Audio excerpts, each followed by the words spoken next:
Good afternoon and welcome to CCK Live. This is Brad Hennings with Chisholm, and Kilpatrick, and today I'm joined by Courtney Ross and Michael Estrudo. And we're here today to talk a little bit about RAMP in the rear view, or the Rapid Appeals Modernization Program for the VA appeals system. Before we get going, I just want to encourage everyone, if they have any questions as we're talking today, please write it in the comments. They're on Facebook directly. We're happy to answer anything we can now while we're live. And even if we're not live, please reach out to us on Facebook or via our website, cck-law.com, and we'd be happy to try to respond with any questions that you might have. So let's go and talk a little bit about what is appeals reform? What are the names for it? What is it called? Yeah, so appeals reform is the change in law that's taking place next month. So in August of 2017, Congress passed a new law which is essentially going to change the procedural process for claims pending within the VA. You'll hear a number of names used for appeals reform is one name that people call it, the Appeals Modernization Act, the new system you might hear it referred to as, but it's all the same thing. It's the new law that Congress has passed to deal with the backlog of claims that has been pending in VA for decades, really. Okay, so now what is the Rapid Appeals Modernization Program and why was it created, Mike? Right, so it's known as RAMP, and basically this was a pilot program that VA began to try to test the waters a little bit for their internal systems, but also for advocates to get used to the new system that in a month from now will become effective. And so, like I said, this is a pilot program to really start the transition into the new process. Certain lanes were opened up initially, followed by the board lane, to kind of ease the transition. So now, how many appeals have been transferred to this RAMP program from what we're going to call the legacy appeals process, or what everyone currently knows as the VA appeals process? So I think the most recent data that we have is from November of 2018, and as of that date, approximately 75,000 or so legacy appeals were transferred to the new system, or rather to the RAMP pilot program, and so that's where we stood in November of 2018. Okay. Well, Courtney, what's the average processing time in RAMP, and is it faster or slower compared to the legacy system? Sure. So the average processing time is right around 119 days right now. It is faster than the legacy system. Veterans can wait up to a year or more in the legacy system, so 119 days is a significant improvement for timing. So is RAMP helping with the appeals backlog? In some ways. So it's actually reduced the appeals inventory by 14%. And a lot of it has to do with those claims coming from the legacy appeals system into the RAMP program. So, Mike, we have a number of cases here at CCK that we've opted into this RAMP program. And, what's been our experience or your experience with these cases in terms of timing? So, despite the average of 119 days here at CCK, we have not seen that. The cases that we've opted in specifically to higher level review, we've seen much longer wait times than that. So I think it's important to keep in mind that this is just an average. So our experience here has been that veterans unfortunately have been waiting much longer than that to receive their initial RAMP decision. Okay, so what does this new appeal system look like at the agency of original jurisdiction level, also known as the regional office level or from your VA medical center? Sure. So now when you get a rating decision, your only option is to file an NOD, and the process continues kind of with one option. Under the new system, when you file a claim, you get a rating decision from one of the regional offices. You have 3 different procedural options that you can choose to move forward with your case. One of them is filing an NOD or appealing that decision and going directly to the board. Now that's a notice of disagreement when you say NOD? Yes, exactly. Okay. One of them is to file what is called a supplemental claim. So your case would remain with the regional office, and you would be required to submit new and relevant evidence, and the regional office would take another look at that evidence that you're submitting and issue another decision on your claim. The third option is, again, staying with the regional office. It's opting your case into what's called the higher level review. You are not allowed to submit any additional evidence if you opt into this lane. And basically what it means is that a more experienced decision review officer would be re-looking at your case and the evidence that's already of record and making a decision, issuing a new decision again on your claim. So the higher level review is pretty similar or akin to the DRO or decision review officer option that existed before, although they don't. They're apparently not calling them DROs. They're calling them experienced adjudicators. Yes, yes. That means, okay. So, Mike, are these appeals in the higher level review lane, are they getting kicked to the supplemental claim lane, and why? In a lot of cases, they are. This is one thing we're certainly seeing here at CCK. The veteran will have opted into RAMP, chosen the higher level review lane, and what VA will do is they will identify, in some cases, a duty to assist error, just meaning that there's a problem that they've identified with maybe an exam that the veteran was rendered or provided with, or some other aspect of the evidence that was developed for the case. And what they'll do is they will basically kick the appeal to the supplemental claim lane.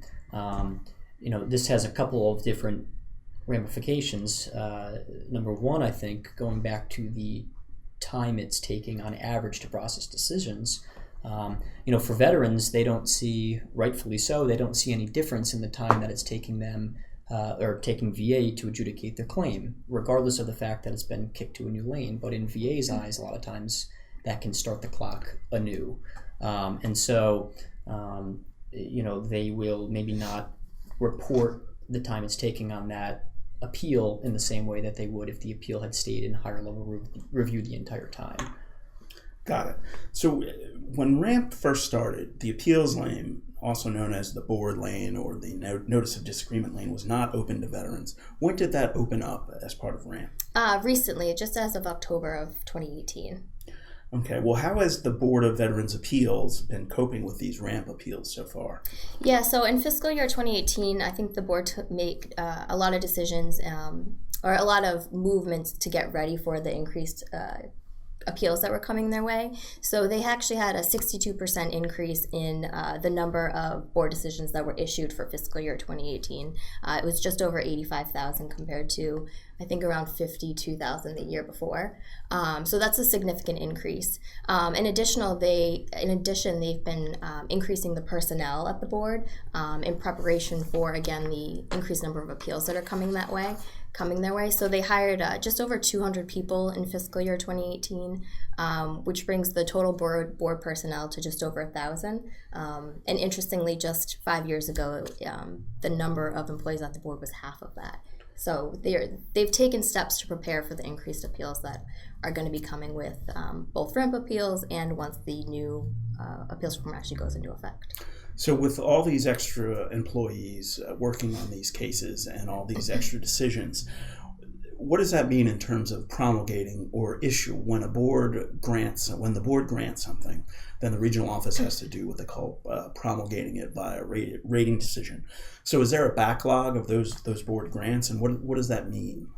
Yeah, absolutely. So as Courtney was saying, there was approximately a 62% increase in board grants in 2000, or board decisions, I should say, in 2018 versus 2017, and that has led to more board grants. And so what has happened is that it's taking much longer for the regional offices to implement those board grants, meaning issue a rating decision that finalizes the board's grant and actually paying the veteran retroactive benefits going back. And so while it's good that they are issuing more decisions and there are more grants, they really haven't kept up on the back end of that in hiring personnel to implement these grants.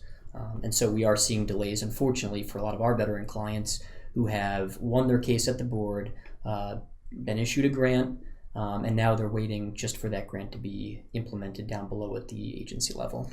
So our experience has been that this was a significant problem about midway through 2018, that the problem has eased a little bit as VA has farmed out a lot of these cases around the country for them to be implemented, and they're trying to hire new folks to do these implementations, but it's definitely something to keep an eye on. Absolutely.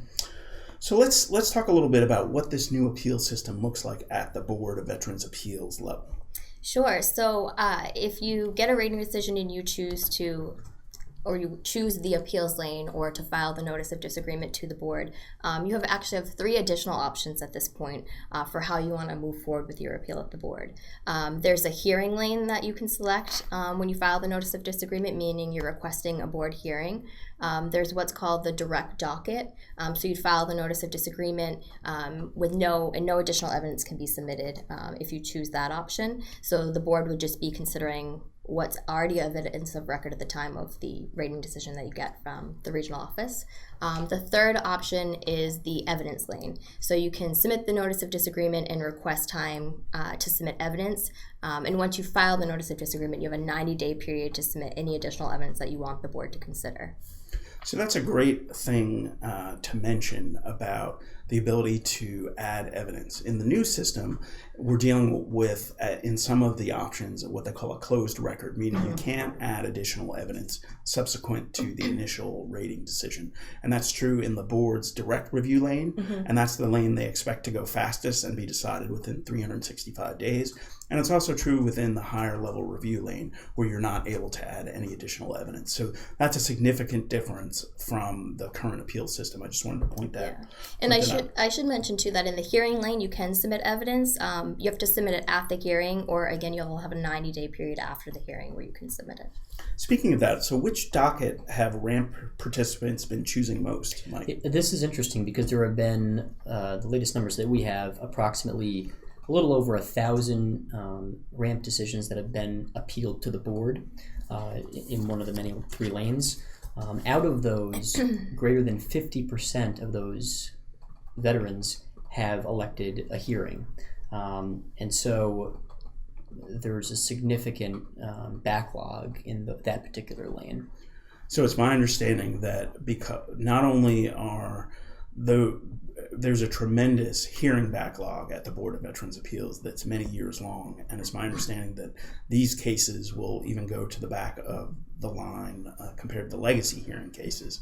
So that's one thing to really keep in mind in the ramp system. If you're asking for a hearing at the Board of Veterans' Appeals, it may be a significant wait, and I mean years and years and years. Maybe 5 to 7 years before you get a hearing on your case. Just something to keep in mind. We've got a question here, and that is, if you didn't file your recent appeal on the new RAMP program, can you at any time ask to change it to RAMP? That's a great question. As of right now, you can, before the new law goes into effect, which is 30 days. So you can reach out to your regional office. There's a form that you can fill out to opt into the RAMP program. And when you do so, you'll have to make the selection for which lane that you want to select, including the supplemental claim lane or the higher level review lane. And what's going to happen, Mike, once full-blown appeals reform, it takes effect 30 days from now? So once that happens, there will be far fewer opportunities for veterans to opt in, if they're in legacy, opt into the new appeals reform. And so what we're finding is that really veterans will have the opportunity to opt into the new system after they received a statement of the case or an SOC or an SSOC or on remand if the case goes to the board and is remanded back. So it really will be there will be much more limited opportunities for veterans to get into the new system. So I think if they want to do so, they have a little bit of time left, but they should consider opting into RAMP. But one thing that we should emphasize is that the actual underlying law of veterans benefits is staying exactly the same. All the substantive law and entitlement is exactly the same. The only thing that's changing in appeals reform are the processes to get you there. Okay, so let's talk a little bit, let's take a break for a second, and I just want to say again, this is Brad Hennings with CCK Live, Chisholm, and Kilpatrick, cck-law.com. Again, if anyone's got any questions, please write to us on Facebook, and we will try to address them here. If they're after the live broadcast, we'll try to get to them. Reach out to us, we'll try to get to them then. I'm joined by Courtney Ross and Michael Strito, both who are attorneys here at CCK. And we have another question. If you opt into RAMP, will you lose your original date of appeal? No. No, you will not lose your original date of appeal. That effective date is still good, assuming once you get a decision in ramp, you appeal within the appropriate time frame, which should be 1 year from the date of that decision. And I think it is important to note, though, that if veterans do opt into ramp, there really is no going back to the old legacy system. So, before you make the decision to opt into ramp, perhaps talk to your representative or really think through the ramifications of opting in, because it's really a one-way street. Particularly if you have a very old appeal, meaning that you've been working on your case for many years and you're just waiting for it to be decided at the Board of Veterans Appeals, it may be more advantageous to stay in the legacy system. It's very case-specific, veteran-specific. So please reach out to any resources you may have, be it a veteran service organization, a VA accredited agent, VA accredited attorney, someone to talk a little bit about your case and whether opting in to ramp or eventually appeals reform makes sense, or whether you should stay in the legacy system. It's very veteran specific. So what are the concerns that we have? Why are lawmakers and advocates so concerned about the information technology required to transition to appeals modernization? Yeah, so as part of it, VA is creating a new IT system that is they're planning to use as part of the new appeals reform system. The concern is that the new IT system is not yet ready to be up and running at the same time that the new law is set to go into effect. And so there's some concern, especially with what we saw in the news recently about what happened with the GI Bill and how when the changes were made to the law, but the IT systems were not yet updated, and ended up resulting in a bit of a mess in terms of veterans not getting paid correctly or delayed payments. And so I think there's some concern that there's some potential for issue or similar issues here if the IT system for the new system is not ready to go. We're expecting at CCK that there will be certainly bumps in the road, and that the implementation of this, although everyone involved is very well-meaning, it could be a little rocky at points. So everyone should be prepared to have to deal with some of that as part of, and that's true for anything new, particularly when you're dealing with a large government agency with thousands and thousands of employees and dealing with some antiquated IT systems that they've been desperately trying to upgrade. But I think they're a little behind the curve on that. And I think that's what Congress and VA itself has indicated. Yes. Absolutely.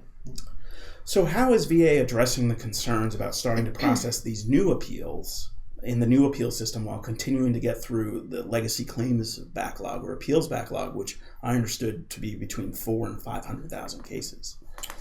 So they've really set a target or a goal for eliminating the legacy inventory. And so I think they're going to slowly try to phase out the old appeals as people start opting into the new system and filing new claims in the new system. So by fiscal year 2020, they're looking to, in their words, have an inventory of legacy appeals down to what they call a steady state. And that essentially means, from our understanding, is that they want to complete all legacy appeals that are at the NOD and VA9 stages. And so I think really their goal is to slowly phase those cases out as it's a slow roll transition into the new system. Is that a realistic goal? I don't know. I would be a little skeptical about it, to be honest with you. These cases really take a long time sometimes. And so, 2020 isn't that far away, really. So I would be a little skeptical. Our experience and our belief at CCK is, given the history of legacy appeals and the ability to appeal to the U.S. Court of Appeals for Veterans Claims and beyond, as well as the ability of the Board of Veterans Appeals to remand cases back to the regional offices, we figure there's at least another good five years plus to flush out all the rest of the legacy cases completely. It's probably 5 to 10 years. Again, that won't be the majority. I think they will hit a lot in these next couple of years, but there will still be some stragglers. Absolutely. So where are the ramp claims being processed, and how are adjudicators being transitioned into these new systems? Yeah, so there's about 8 to 12 different regional offices that have been identified as regional offices that were specialized in processing ramp appeals, with the goal that, by identifying certain regional offices, they could get through the ramp appeals a little bit quicker. And I think that they're transitioning employees at the regional offices. So what we mentioned before about DROs, or decision review officers, they're being trained to be considered the higher level reviewers so that they can make the decisions in the higher level review lanes. So how is the Board of Veterans Appeals going to prioritize these ramp and these full appeals reform cases versus legacy once both systems are implemented? So come 30 days from now, February 19th, 2019, the new system goes into effect. How is the board supposed to decide what it's going to be working on? I think this is a really important point. VA has said that legacy appeals will be the top priority. And so for veterans that are currently in the legacy system, that's something to keep in mind. Kind of at the bottom of the priority list will certainly be cases with hearings in the new system, and also cases where the veteran has opted into the BVA lane and has additional evidence that they want to submit. And so, with legacy cases taking top priority, I think that's an important consideration when a veteran decides whether they want to actually opt in to ramp or the new system, and really important when they consider whether they want to opt into one of the board lanes with a hearing, because those cases will unfortunately be at the bottom of the priority list. So let's talk a little bit about education and training and awareness of this new system. It's a whole new system that VA employees, veterans, VSOs, and advocates are going to have to learn in order for everyone to transition smoothly into the system. Thus far, there's been fairly little publicity and communication about the details of RAMP and appeals reform. So what's our experience at CCK with adjudicators' understanding of the new system? Basically, RAMP decision we've received, RO employees we've talked to, Board of Veterans Appeals employees we've talked to. Yeah, I think this kind of goes back to your point that it's going to be a little bit bumpy as we get into the new system. I think our experience has been that, people are still learning the new system and don't yet have a full understanding of how they should be adjudicating all of these appeals, and how the procedural steps are working yet. And like you said, there's been little publicity about it, and so I think it's going to be a little bit bumpy as the new law goes into effect, if RAMP is any reflection of what is to come. Yeah, I think in some of the RAMP cases that we've had here, the decisions have, unfortunately, in a lot of ways contained some of the same errors we've seen all along. To your point earlier, Brad, an important point, the substance of the law here hasn't changed. It's really the procedural structure that veterans have to work their way through the appellate system. That's what's changed here. Despite the substance of the law staying the same, unfortunately, we're really seeing the same type of VA errors. We haven't seen as many favorable findings of facts listed as maybe we had hoped initially, and the wait times have been longer than the 125-day projected stated goal in higher level review. That raises up a great point, and that is that the decision format in the new appeal system is supposed to be much more detailed than has existed in the past in terms of rating decisions, where VA is supposed to lay out what sort of favorable findings it's made in favor of the veteran. It's supposed to talk about all the evidence. It's supposed to talk about what evidence is necessary to substantiate the claim if it's a denial, and how they can get a copy of the evidence that was developed that was used to deny their claim. And our experience has been that those decision notices have not, in RAMP at least, have not lived up to the promise of the statute. We haven't seen too many board decisions yet. The ones we have seen are, I think, a little bit closer than the regional office decisions, but they're obviously a work in progress. As VA has said, these are pilot programs. So we're hopeful that now with the full implementation of the new law, we'll get a little bit better results there. So what do we think? So here's the question of the day. Do we think appeals reform will be implemented on time? And by on time, the earliest date that appeals reform could be implemented would be February 4th, 2019. Well, the regulations were published today, and that means 30 days from today, the law can go into effect, which would put appeals reform slightly behind schedule, but I think generally speaking, still on time. So it would be February 19th is our understanding, so that the Secretary of VA, Robert Wilkie, has certified that VA is ready to go, and the full system will go into effect February 19th. So what happens then? Let's say you have two veterans, Mike. One gets a rating decision dated February 14th, Valentine's Day, and another gets a decision dated February 19th. What is the difference between those two veterans? How are they going to be treated differently? So in the first example, because the veteran received a rating decision prior to the law took effect, that veteran would have the ability to maintain their legacy status, essentially. They would remain in the legacy system until they had one of the three opportunities down the road to opt into the new system. Again, after an SOC, an SSOC, on coming back on remand from the board. In the second example, the veteran that receives the rating decision on the date that the law became effective, February 19th, or will become effective February 19th, that veteran is going to be in the new system. And so they will be under the new procedural laws that will govern the new process, the three lanes, the higher level review, supplemental claim, and board lanes that we have going forward. Well, with that, are there any parting thoughts or additional things you'd like to add, Courtney? I think, there's a lot of changes, procedural changes with the new law, and so I think it's going to be a little bit of a learning curve for veterans, representatives, and also the VA adjudicators themselves. But I think that we have done a decent job kind of preparing for the law to go into place, and we'll see. Mike?